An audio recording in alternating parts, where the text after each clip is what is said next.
Hello everyone, welcome to Research Academy and also welcome to lecture of economics for UPSC prelims and mains. तो हम लोग discuss कर रहे थे physical policy के बारे में और आज हम डिस्कस करेंगे फिजिकल पॉलिसी का last topic that is public debt. ठीक है, इसको हम लोग आज कवर करेंगे। तो इससे पहले जो हमने लेक्चर जो पार्ट 1 और पार्ट 2 है वहाँ पर मैं फिजिकल पॉलिसी के बारे में बेसिक कॉन्सेप्ट पढ़ा था कि कैपिटल अकाउंट क्या होता है, रिवेन्यू अकाउंट क्या होता है, जीरो बेस्ड बजटिंग क्या होता है, बजट रिफॉर्म क्या होता है। ठीक है, तो ये जितने मेजर टॉपिक उसको हम लोग डिस्कस कर चुके हैं, but public debt is also very very important topic, क्योंकि इस टॉपिक से क्वेश्चन मतलब आने की संभावना बहुत ज़्यादा रहती है और कई बार यूपीएससी ने इस टॉपिक से क्वेश्चन पूछा है। ठीक है, तो पब्लिक डेट का मतलब क्या होता है? ठीक है, पब्लिक डेट यानी कि सरकार का उधार। ठीक है, तो यहाँ पे पहला कॉन्सेप्ट है गवर्नमेंट लाइबिलिटी। गवर्नमेंट लाइबिलिटी का मतलब क्या होता है? तो पहली बात यह है कि लाइबिलिटी का मतलब क्या होता है, व्हाट इज लाइबिलिटी। ठीक है, इस कॉन्सेप्ट को समझिए, लाइबिलिटी क्या होता है, व्हाट इज लाइबिलिटी।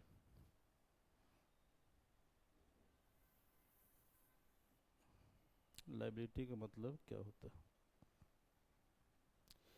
ये जो पाई चार्ट आपको दिख रहा है इसका नाम हमने दिया NDTL, जिसका फुल फॉर्म होता है net demand and time liability. क्या इसका फुल फॉर्म होता है? Net demand and time liability, इसका फुल फॉर्म होता है। ठीक है, तो NDTL का मतलब होता है नेट डिमांड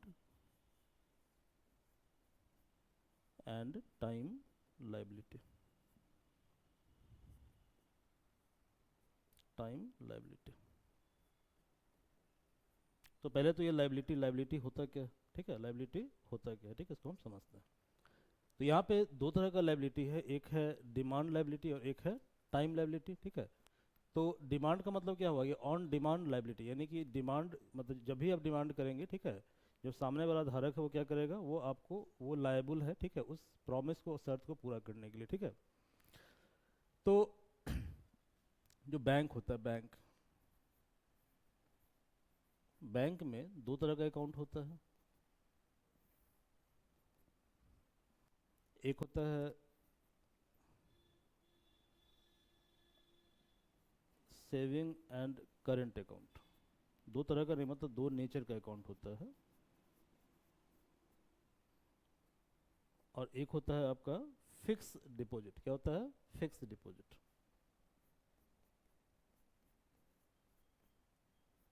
फिक्स डिपॉजिट। अब ये जो दो तरह का अकाउंट है, इस दोनों अकाउंट में क्या करते हैं? पैसा को जमा करते हैं। ठीक है, तो जब पैसा को आप जमा कर रहे हैं तो इसका मतलब क्या हुआ कि बैंक को आप क्या कर रहे हैं? बैंक को आप उधार दे रहे हैं। ठीक है, तो बैंक क्या है? बैंक लायबल है जब भी आप डिमांड करेंगे उस पैसे को पे करने के लिए। या बैंक क्या करेगा? एक डेफिनेट टाइम को कंप्लीट होने के बाद जो है, ठीक है, बैंक लायबल है अमाउंट को पे करने के लिए। ठीक है, तो जब भी बैंक से आप चाहे पैसा निकाल सकते हैं, मतलब एनी टाइम। ठीक है, उस अकाउंट को हम बोलते हैं saving and current account. Clear है? ठीक है, यानी जब सेविंग और करंट अकाउंट के अंदर डिपॉजिट आपका होगा, that is called net demand liability. Net demand liability.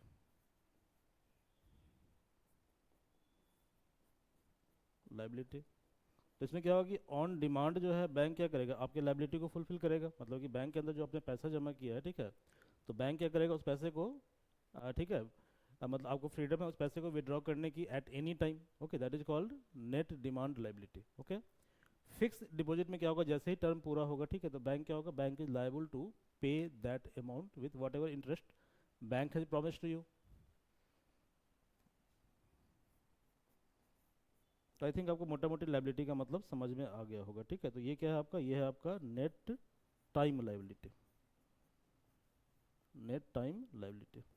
तो बैंक के पास क्या होता है? इस दो तरह से पैसा जमा होता है। ठीक है, एक होता है डिमांड अकाउंट में और एक होता है टाइम टाइम अकाउंट के अंदर। ठीक है, तो bank is liable to pay, ठीक है, on demand in case of demand account, in case of saving and current account, and bank is liable to pay on क्या कहते हैं? फुलफिलमेंट ऑफ, या फुलफिलमेंट ऑफ टर्म। जब term पूरा हो जाएगा तो बैंक क्या करेगा? बैंक उस पैसे को पे करेगा। ठीक है, जब पैसा कहाँ रहेगा? पैसा रहेगा फिक्स डिपॉजिट, यानी कि नेट टाइम लाइबिलिटी वाले अकाउंट के अंदर। इवन ये क्वेश्चन 2014 में प्रीलिम्स में आया हुआ है। ठीक है, कि what is the meaning of NDTL शब्द किससे संबंधित है? ठीक है, तो ये वर्ड किससे संबंधित है? ये वर्ड संबंधित है बैंकिंग से, ठीक है। ये क्वेश्चन था सीसेट पेपर 1 2014, ठीक है, 2014 के प्रीलिम्स में क्वेश्चन आया हुआ था, ठीक है। खैर, तो यहाँ पे गवर्नमेंट लायबिलिटी का मतलब ये होता है कि गवर्नमेंट लायबिलिटी को हम दो पार्ट में क्लासिफाई करते हैं। एक है debt contracted against consolidated fund of India, ठीक है। अब समझिए, जो कंसोलिडेटेड फंड ऑफ इंडिया है, ठीक है, ओके, उसकी गारंटी के आधार पर जो आप डेट लेते हैं, उधार लेते हैं, ठीक है, ये गवर्नमेंट की पहली लायबिलिटी है, ओके। और इसको हम बोलते हैं पब्लिक डेट। तो कई बार आपसे पूछ सकता है कि पब्लिक डेट का मतलब क्या होता है? पब्लिक डेट का मतलब क्या होता है कि डिमांड, ठीक है, कि कंसोलिडेटेड फंड ऑफ इंडिया के बिहाफ पर जो आप बोरोइंग करते हैं उसको हम बोलते हैं पब्लिक डेट, ओके। और इसके अलावा अदर लायबिलिटी ये होता है पब्लिक अकाउंट के अंदर। तो गवर्नमेंट का तीन तरह का अकाउंट होता है, ठीक है, ये आपने पॉलिटी में पढ़ा भी होगा, okay, in your polity course आपने पढ़ा होगा, ठीक है, कि गवर्नमेंट तीन तरह के अकाउंट को मैनेज करता है। तो एक होता है कंसोलिडेटेड फंड ऑफ इंडिया, ये लक्ष्मीकांत की बुक में दिया हुआ है पार्लियामेंट चैप्टर में, फंड ऑफ इंडिया, क्लियर है। तो ये एग्जीक्यूटिव के कंट्रोल में होता है, क्लियर है। दूसरा होता है कंसोलिडेटेड फंड ऑफ इंडिया, दूसरा होता है सॉरी कंसोलिडेटेड तो हो गया, contingency, I am sorry, contingency fund of India.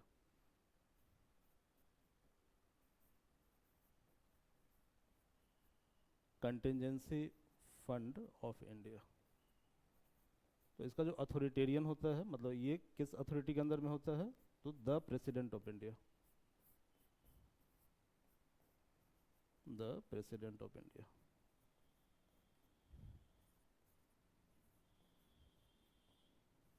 और एक होता है पब्लिक अकाउंट ऑफ इंडिया, ठीक है। तो इसका जो अथॉरिटी है एक तरह से पार्लियामेंट के पास होता है, ठीक है, यानी लेजिस्लेचर के पास होता है, public account of India.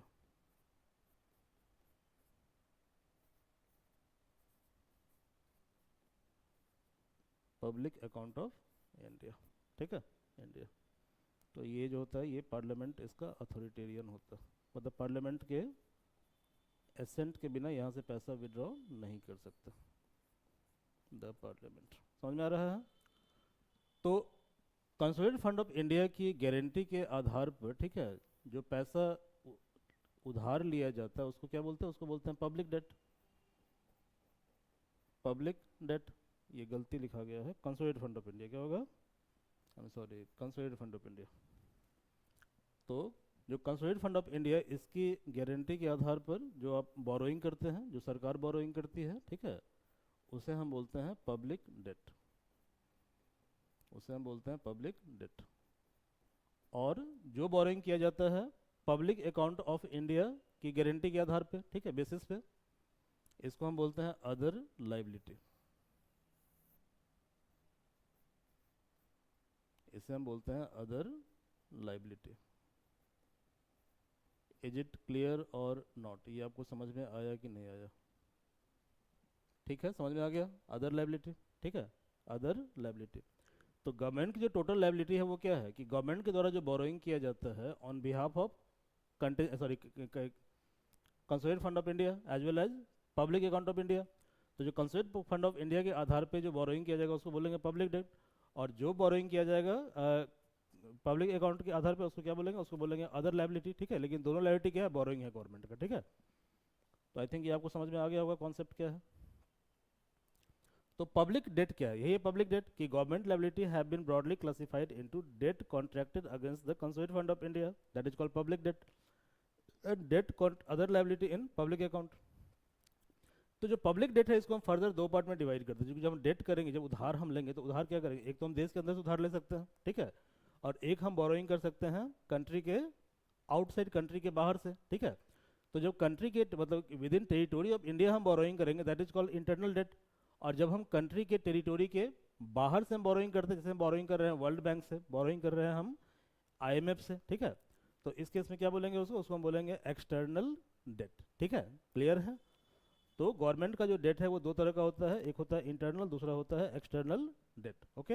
Internal debt क्या होता है? वही लिखा हुआ है, क्या लिखा हुआ है? Borrowing inside the country, country के इनसाइड जो हम बोरोइंग करते हैं उसको हम बोलते हैं internal debt. For example market loan through government security, ठीक है। गवर्नमेंट सिक्योरिटी एक तरह का गारंटी होता है, कोलेटरल होता है, इंस्ट्रूमेंट होता है, ठीक है, जिसको सरकार के द्वारा इशू किया जाता है। ओके, और सरकार क्या होता है, सरकार उसका गारंटर होता है, ठीक है। आ रहा समझ में? तो ये सिंपली क्या है, एक तरह का कोलेटरल इंस्ट्रूमेंट है जिस इंस्ट्रूमेंट को यूज किया जाता है गवर्नमेंट के द्वारा बोरोइंग मैकेनिज्म के लिए, ठीक है। बाकी गवर्नमेंट सिक्योरिटी क्या होता है, ट्रेजरी बिल क्या होता है, इसके बारे में फर्दर हम डिस्कस करेंगे। एक अगला जो चैप्टर है आपका money market and capital market, वहाँ पे इसको हम ब्रीफली डिस्कस करेंगे, ठीक है। क्योंकि यूपीएससी कई बार क्वेश्चन पूछा है गवर्नमेंट सिक्योरिटी और ट्रेजरी बिल से, 2017 के पीटी में क्वेश्चन आया था, ठीक है, 2017 में क्वेश्चन आया था। तो market loan through government security और borrowing from RBI through printing, तो इसमें दो चीज़ें आती है। पहले क्या आती है कि सरकार क्या करता है, गवर्नमेंट सिक्योरिटी के बिहाफ पे बोरोइंग करता है, ठीक है, ये इंटरनल डेट का कंपोनेंट है। सेकंड क्या है कि आरबीआई क्या करता है, मनी प्रिंट करके बोरोइंग करता है, ठीक है। तो borrowing from RBI through printing of money, okay, तो it is called internal debt. Okay, अब बताओ ये जो दोनों कंपोनेंट है किसके अंदर आएगा, ये आएगा कंसोलिडेटेड फंड ऑफ इंडिया के अंदर, ठीक है। अब अदर लाइबिलिटी, तो liability on account of provident fund small saving deposit, ठीक है।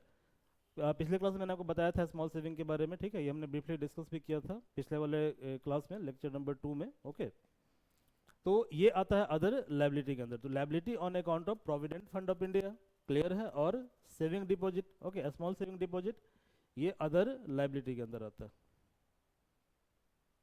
एक्सटर्नल डेट, ओके, तो जब कंट्री क्या करेगा, जब कंट्री बाहर से बोरोइंग करता है तो उसको बोलते हैं external debt. Okay, so nation owes to foreign lenders include private sector borrowing too, ठीक है। इसका मतलब एक्सटर्नल डेट में सिर्फ सरकार बोरोइंग नहीं करता है, ठीक है, बल्कि सरकार के साथ साथ प्राइवेट सेक्टर भी बोरोइंग करता है, ठीक है, क्लियर है। तो जो एक्सटर्नल डेट है वहाँ पे क्या होता है, government as well as private sector के द्वारा जो बोरोइंग किया जाता है ये दोनों इसके अंदर इंक्लूड होता है, ये आपको ध्यान में रखना है। तो इंडिया का सिनेरियो क्या है, तो इंडिया का सिनेरियो ये है कि इंडिया का जो डेट टू जीडीपी रेशियो है दैट वाज 68.7% इन मार्च 2017, ठीक है। आप इसको अपडेट कर लीजिएगा इकोनॉमिक सर्वे से, जब भी आप, मेरे पास इतना ही अपडेट था। ओके, अच्छा यहाँ पे अपडेट हमने कर दिया है। ओके, क्या अपडेट किया देखिए यहाँ पे, ये आपको पीआईबी का न्यूज़ है, 1 फरवरी 2026 का न्यूज़ है, ठीक है, पीआईबी का। तो while presenting the union budget 2026-27, जब 26-27 में बजट आया पार्लियामेंट में, union minister for finance and corporate affairs Shrimati Nirmala Sitharaman, इन्होंने लिखा, इन्होंने कोट किया कि government has been delivering on fiscal commitment consistently without compromising on social needs, ठीक है। यानी गवर्नमेंट क्या कर रहा है, गवर्नमेंट फिस्कल डिसिप्लिन को मेंटेन कर रहा है, ठीक है। फिस्कल डिसिप्लिन को मेंटेन करने का मतलब ये हुआ कि गवर्नमेंट क्या कर रहा है, बोरोइंग को कम कर रहा है, ठीक है। बट इसका मतलब ये नहीं है कि गवर्नमेंट सोशल नीड के साथ कॉम्प्रोमाइज कर रहा है, ठीक है। तो गवर्नमेंट क्या कर रहा है कि सोशल नीड्स को एडजस्ट करते हुए फिजिकल डिसिप्लिन को मेंटेन कर रहा है, ठीक है। In line with this the debt to GDP ratio is estimated to be 55.6% of GDP, ठीक है, in budget estimate 2026-27 compare to 56.1% of GDP in revise estimate 2025-26, ठीक है। तो यानी कि गवर्नमेंट क्या कर रहा है, गवर्नमेंट कह रहा है कि जो बजट एस्टिमेट है उसमें कितना करना है, डेट टू जीडीपी रेशियो 55.6%, ठीक है। और पहले कितना डाटा था, 2017 में कितना था, 68.7%। तो ये करेंट डाटा आप यूज कीजिएगा। ओके, सो ये जो डेट टू जीडीपी रेशियो लगातार क्या हो रहा है, डिक्लाइन हो रहा है। इसका मतलब ये हुआ कि मतलब जीडीपी के अंदर डेट का शेयर कम हो रहा है, डेट मतलब उधार, ठीक है। तो ये तो अच्छी बात है, अच्छा ट्रेंड है।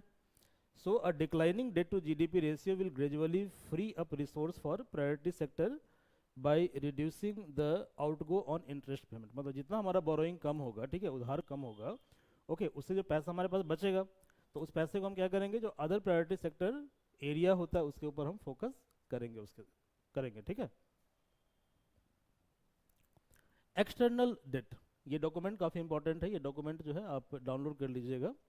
India's quarterly external debt report, ये दिसंबर 2025 का रिपोर्ट है, ठीक है। तो इसको डाउनलोड कर लीजिएगा क्योंकि इससे क्वेश्चन पूछता है, मैं क्वेश्चन दिखाऊंगा आपको, ठीक है, क्वेश्चन कैसे पूछता है एग्जाम के अंदर। तो इंडिया का जो एक्सटर्नल डेट है स्टेटस रिपोर्ट, ये एक रिपोर्ट है, ये आप गूगल पे टाइप करेंगे India's external debt status report, तो ये रिपोर्ट आ जाएगा। ओके, इसका ऐसा फ्रंट होगा। इसको प्रिपेयर किया जाता है department of economic affair, ministry of finance, government of India के द्वारा, ठीक है। It provide detail analysis of India's external debt position, तो ये क्या करता है, इंडिया का जो एक्सटर्नल डेट पोजीशन है इसके बारे में कॉम्प्रिहेंसिव जानकारी देता है। ये बहुत बड़ा डॉक्यूमेंट नहीं होता, आप इसको पढ़ सकते हैं, 10-12 पेज का डॉक्यूमेंट होता है, ठीक है। अब ये आपको ध्यान में रखना है, क्योंकि पीटी में इस तरह से क्वेश्चन फ्रेम होता है, ठीक है। तो पीटी में क्वेश्चन क्या फ्रेम हो सकता है, एक तो ये फ्रेम हो सकता है कि जो पर्टिकुलर रिपोर्ट है India external debt status report, इसको प्रिपेयर किसके द्वारा किया जाता है, ठीक है। अगला क्वेश्चन ये फ्रेम हो सकता है, क्योंकि मैंने टेस्ट में से बहुत सारा क्वेश्चन देखा है, ठीक है, कि एक्सटर्नल डेट का सोर्स क्या क्या होता है, क्या क्या कंपोनेंट होता है। तो पहली बात तो ये है कि मल्टीलैटरल सोर्स होगा। मल्टीलैटरल का मतलब जैसे कि फॉर एग्जांपल आपने ब्रिक्स से लोन लिया, आपने G20 से लोन लिया, ठीक है, आपने G7 से लोन लिया, ठीक है, आपने IMF से लोन लिया, तो ये मल्टीलैटरल हो गया।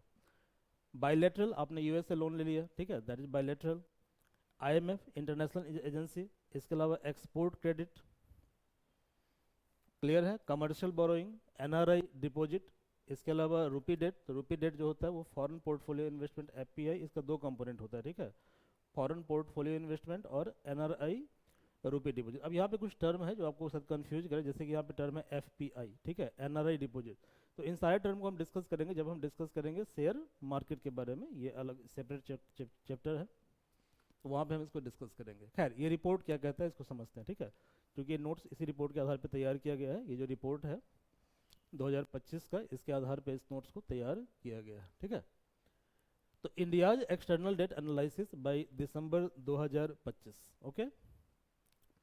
इंडिया का जो एक्सटर्नल डेट है, इसको ये तकरीबन है $765, मतलब 765.5 बिलियन।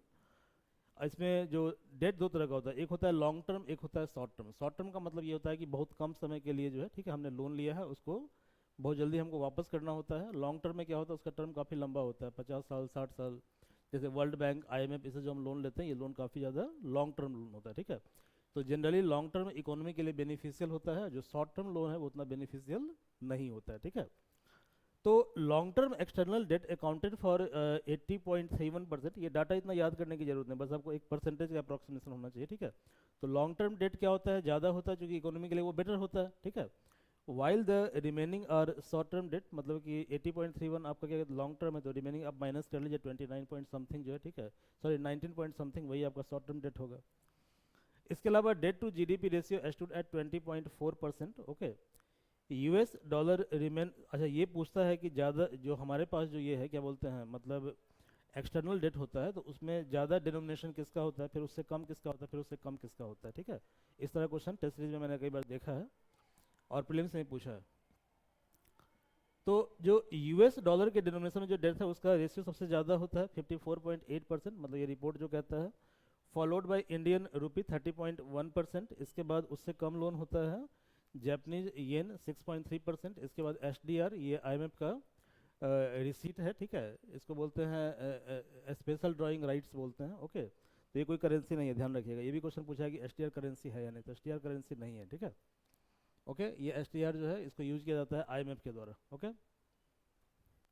तो SDR 4.3% है, और यूरो जो लोन है यूरो के डिनोमिनेशन में 3.75% है, ठीक है। तो यदि आपसे क्वेश्चन पूछे कि सबसे इसको आप डिक्रीजिंग ऑर्डर में अरेंज कीजिए कि जो मतलब डिफरेंट टाइप ऑफ करेंसी है, ठीक है, उसमें एक्सटर्नल डेट का कंपोनेंट क्या क्या है, इसको आप डिक्रीजिंग ऑर्डर में अरेंज करें, ठीक है।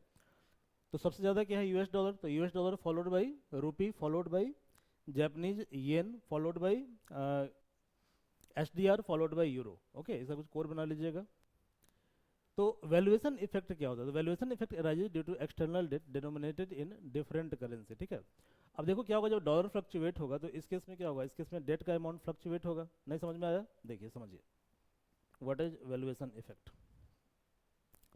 मान लीजिए कि सपोज करो कि इंडिया का जो लोन है, ठीक है, वो सपोज करो $100 है, बस इतना कम नहीं होगा, बट मान लो ऐसा कितना है, ठीक है, $100 है। और अभी मान लो 2017 चल रहा है, just wait for a minute, ठीक है, चलो कोई दिक्कत नहीं, 2017 है और 2026 है, ठीक है। तो 2017 मान लो $1 इक्वल टू है 70 रुपीज, कितना है 70 रुपीज। तो ये जो डॉलर है ये लोन कितना हो गया, ये लोन आपका हो गया कितना हो गया, 100 से मल्टीप्लाई करो इसको, ठीक है, तो 7000। तो ये लोन तकरीबन 7000 रुपी के आसपास है। ये प्रिंसिपल है, ठीक है, इंटरेस्ट अभी हम जोड़े नहीं हैं, प्रिंसिपल है ये, इसको हम इंटरेस्ट को भी हम नहीं जोड़ रहे हैं, ठीक है, ओके। अच्छा मान लो कि ये लोन लिया गया 2016 में, ठीक है, एट द रेट ऑफ 5%। वैसे 5% ज़्यादा है, इतना हेवी लोन, इतना इंटरेस्ट रेट इंटरनेशनल लोन में नहीं होता है, ठीक है। इंटरनेशनल जो लोन तो उसमें इंटरेस्ट रेट काफ़ी कम होता है, 1%, 0.25%। इवन वो जो वर्ल्ड बैंक वगैरह लोन देता है वहाँ पे पर इंटरेस्ट रेट और कम होता है, ठीक है। तो चलो अच्छा एक काम करते हैं, 5% ही मान लेते हैं। तो कितना हो गया, ये जो अमाउंट है ये हो जाएगा $105। कितना हो जाएगा, 105। तो इसमें क्या करो, 5 में मतलब $5 और इसमें ऐड कर दो, ठीक है। तो $5 का मतलब हुआ 5 × 70, 350। तो कितना हो गया, 7,350। क्लियर है, इतना हो गया। 2026 में क्या हुआ कि $1 इक्वल टू मान लो 100 रुपीज़ हो गया। अभी तो उतना ही है ना, 95 96 के आसपास है। क्लियर है, इसी के आसपास है ना। चलो, तो $100 को मल्टीप्लाई करो 100 से, तो प्रिंसिपल कितना हो गया, प्रिंसिपल हो गया 10,000। क्लियर है, प्रिंसिपल हो गया 10,000। But in terms of dollar कितना है, 100 ही है, 100 ही है। ओके। और इंटरेस्ट कितना हुआ, तो देखो 2016 में लोन लिए थे, तो 5 10 जा 50, 50%। तो $50, $50। तो एक्चुअली हमें पे कितना करना है, हमें पे करना है $150, $150। तो $150 यदि हम 2017 में पे करते तो हमें कितना करना पड़ता, 150 मल्टीप्लाइड बाई 70, 15 7 जाओ कितना होगा बताओ, 105, 00, इतना पे करना पड़ता है हमें। बट अभी हमें कितना पे करना पड़ेगा, अभी हमें पे करना पड़ेगा 150 इंटू 00, 00। तो यानी 10,500 के बदले हमें कितना पे करना पड़ रहा है, 15,000 पे करना पड़ रहा है। यहाँ पे इसको हटा दो यार, इंटरेस्ट को हटा दो, ठीक है। ओके। तो इसी को हम बोलते हैं वैल्यूएशन इफेक्ट। यानी कि कहने का मतलब ये हुआ कि डॉलर के रिस्पेक्ट में रुपया यदि कमज़ोर हो गया, डेप्रिशिएट हो गया, ठीक है, तो इस केस में क्या होगा, इस केस में हमें ज़्यादा पे करना पड़ता है, ज़्यादा पे करना पड़ता है। इसलिए गवर्नमेंट एक नया कॉन्सेप्ट लाया था, मसाला बॉन्ड। 2017 में क्वेश्चन आया था प्रीलिम्स में, ठीक है, कि मसाला बॉन्ड क्या होता है, क्योंकि 2016 में इसको इंट्रोड्यूस किया गया था, ठीक है, 2016 में इंट्रोड्यूस किया गया था। तो valuation effect arises due to external debt denomination in different currencies. Okay. So US dollar value is international unit for debt, और ये बहुत ज़्यादा फ्लक्चुएट होता है over time with respect to other currency. So the value of stock exchange over the time due to it, ठीक है, जो भी है। तो यानी वैल्यूएशन इफेक्ट के कारण क्या होता है कि जो डेट है उसका अमाउंट ज़्यादा हो जाता है, ठीक है। तो दैट्स वाई इसको मैनेज करने के लिए एक नया कॉन्सेप्ट लाया गया। उस कॉन्सेप्ट का नाम था मसाला बॉन्ड। क्या नाम था, मसाला बॉन्ड। 2017 के प्रीलिम्स में क्वेश्चन आया हुआ है, मसाला बॉन्ड, पीटी 2017, 17 या 16 देख लीजिएगा, इसमें आया था, ठीक है। तो हमें क्या करना पड़ेगा, हमें जो है एक्सटर्नल डेट को कभी काफ़ी वाइजफुली मैनेज करना पड़ेगा। हम ऐसे मैनेज करें ताकि वैल्यूएशन इफेक्ट को हम क्या करें, कॉम्पनसेट कर पाए, ठीक है। So the prudent external debt management policy of government of India continues to focus on, इसलिए गवर्नमेंट ज़्यादातर फोकस करती है मॉनिटर करने के ऊपर, मतलब गवर्नमेंट मॉनिटर करती है लॉन्ग टर्म और शॉर्ट टर्म डेट को। तो generally government long term debt को प्रायोरिटाइज करती है, क्योंकि लॉन्ग टर्म डेट में फ़ायदा ये होता है कि यदि मान लीजिए कि आपने इंफ्रास्ट्रक्चर बनाने के लिए लोन लिया हुआ है, ठीक है, तो आपको पे करना है 20-30 साल के बाद, ठीक है, 40 ईयर 50 ईयर के बाद। तो क्या होगा, 20 साल में आपने इंफ्रा खड़ा कर दिया, ठीक है, फिर इंफ्रा से आपने टोल टैक्स ले लिया, different kind of service charge लगा दिया उसके ऊपर। तो वहाँ से क्या होता है कि कहीं ना कहीं से पैसा रिकवर हो जाता है, ठीक है। तो लॉन्ग टर्म डेट को मैनेज करना आसान है, लेकिन शॉर्ट टर्म डेट को मैनेज करना मुश्किल है, ठीक है।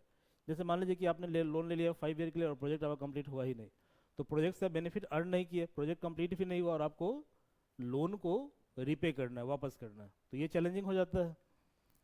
So prudent external debt management policy of government of India continue to focus on, मतलब गवर्नमेंट ऑफ इंडिया का जो एक्सटर्नल डेट मैनेजमेंट पॉलिसी है उसका मेन फोकस होता है monitoring long and short term date, ठीक है। इसके अलावा raising sovereign loan on concessional rate with longer maturity, मतलब गवर्नमेंट फोकस ये करती है, सोवरेन मतलब अदर कंट्री से लोन लेना, ठीक है। तो जब गवर्नमेंट अदर कंट्री से लोन लेती है तो कंसेशनल मतलब कि सस्ते रेट पे लोन लेती है, ओके। और साथ साथ देखती है गवर्नमेंट की भाई जो लोन हम ले रहे हैं उसका मैच्योरिटी लॉन्ग टर्म के लिए है या शॉर्ट टर्म के लिए है। तो लॉन्ग टर्म के लिए लोन लेना बेटर रहता है। Regulating external commercial borrowing through and use, external commercial borrowing, private sector जब क्या करता है, बोरोइंग करता है, ठीक है, एक्सटर्नल मार्केट से, तो इस मैकेनिज्म को बोलते हैं एक्सटर्नल सेक्टर बोरोइंग, ठीक है। तो जब प्राइवेट सेक्टर जब बोरोइंग करेगा तो हम क्या करते हैं कि हम देखते हैं कि प्राइवेट सेक्टर जो बोरोइंग किया जा रहा है उसका पर्पस क्या है, ऑब्जेक्टिव क्या है। फॉर एग्जांपल गवर्नमेंट अभी फोकस कर रही है सेमीकंडक्टर के ऊपर, ठीक है। अब मान लो प्राइवेट सेक्टर क्या करेगा कि सेमीकंडक्टर के बदले किसी और पर्पस से लोन ले लेगा, ठीक है। तो गवर्नमेंट क्या करेगा, गवर्नमेंट उसको डिनाई करेगा कि भैया तुमको हम इस पर्पस से लोन अलाउ नहीं करेंगे, ठीक है। क्योंकि हो सकता है कि तुम इस पर्पस से लोन लेकर जो है, ठीक है, जब लोन लो तो तुम्हारी इंडस्ट्री, तुम जिस इंडस्ट्री में पैसा लगाने जा रहे हो इंडस्ट्री क्या हो, मतलब डीस्टेबलाइज हो जाए, ठीक है, या इंडस्ट्री सक्सेसफुल नहीं हो पाए, तो इस केस में लोन क्या होगा, रिपे तुम नहीं कर पाओगे। समझ में आ रहा है। अभी आपने एक FCRA कानून के बारे में सुना होगा ना, फॉरेन कंट्रीब्यूशन रेगुलेशन एक्ट। अभी जो सोनम वांगचुक का कुछ हुआ था, प्रोटेस्ट वगैरह हुआ था, ठीक है। तो गवर्नमेंट ने बोला था कि जो फॉरेन कंट्रीब्यूशन होता है उसको हम रेगुलेट करेंगे, ओके। तो ये भी एक तरह से रेगुलेशन ही हो गया, ठीक है। तो गवर्नमेंट उसको रेगुलेट करता है। इसके अलावा गवर्नमेंट ये ट्राई करता है कि जो बॉन्ड है उसको हम इशू करें रुपए के डिनोमिनेशन में, ठीक है। क्योंकि आपने देखा था कि ड्यू टू वैल्यूएशन इफेक्ट जब हम डॉलर के टर्म में बॉन्ड को रिलीज करते हैं तो इस केस में क्या होता है, इस केस में हमें ज़्यादा पे करना पड़ता है। लेकिन जब बॉन्ड इन टर्म्स ऑफ रूपी होगा, क्लियर है, ठीक है। तो इस केस में क्या होगा, जैसे मान लीजिए कि हमने इस केस में यहाँ पर ये जो हमने बोरोइंग करा था, कहाँ गया, ये बोरोइंग किया हमने $1,000, ठीक है, 100 बोरोइंग किया। तो यदि हम क्या करते हैं कि $100 को रुपये के डिनोमिनेशन में लिखते हैं, हम ₹7,000 हमारा बोरोइंग है। कितना हमारा बोरोइंग है, हमारा बोरोइंग है ₹7,000, ये हमारा बोरोइंग है, ठीक है। तो 2017 में हमको प्रिंसिपल कितना पे करना पड़ता, 7,000। और इवन इस केस में भले $1 इक्वल टू 100 रुपीज़ है, बट हमें प्रिंसिपल अभी भी पे करना पड़ता 7,000 न कि 10,000। क्लियर है। कब, जब हम बॉन्ड को इशू करेंगे इन टर्म्स ऑफ या इन डिनोमिनेशन ऑफ रुपी, ठीक है। तो अगला क्या है, इनकरेजिंग रुपी डिनोमिनेटेड बॉन्ड लाइक मसाला बॉन्ड। इसके अलावा rationalising interest rate on NRI deposit. जो NRI डिपॉजिट जो होता है, ठीक है, उस पर हम क्या करेंगे कि ज़्यादा इंटरेस्ट रेट ऑफर नहीं करेंगे, ठीक है। यानी कि हम इस तरह से इंटरेस्ट रेट ऑफर करेंगे ताकि हमारा वैल्यूएशन इफेक्ट मिनिमाइज हो, ओके। रुपी डेट, तो it is part of India's total external borrowing, ठीक है, that is denominated in India's domestic currency the rupee. अभी आपने क्या देखा था, आपने देखा था कि एक्सटर्नल डेट जो होता है, ठीक है, सबसे ज़्यादा होता है किस डिनोमिनेशन में, डॉलर के डिनोमिनेशन में, ठीक है, 54 पॉइंट समथिंग था। इसके बाद होता है इन डिनोमिनेशन ऑफ रुपी, कितना होता है 30 पॉइंट समथिंग था, ओके। तो इंडिया का डेट, ठीक है, एक्सटर्नल डेट जो रुपी के डिनोमिनेशन में है उसको बोलते हैं रुपी डेट। इसका बेनिफिट क्या होता है, इसका बेनिफिट अभी आपने देखा कि इससे वैल्यूएशन इफेक्ट हम मिनिमाइज कर सकते हैं। जैसे आपने देखा कि हम 7,000 बोरोइंग कर रहे हैं, ओके।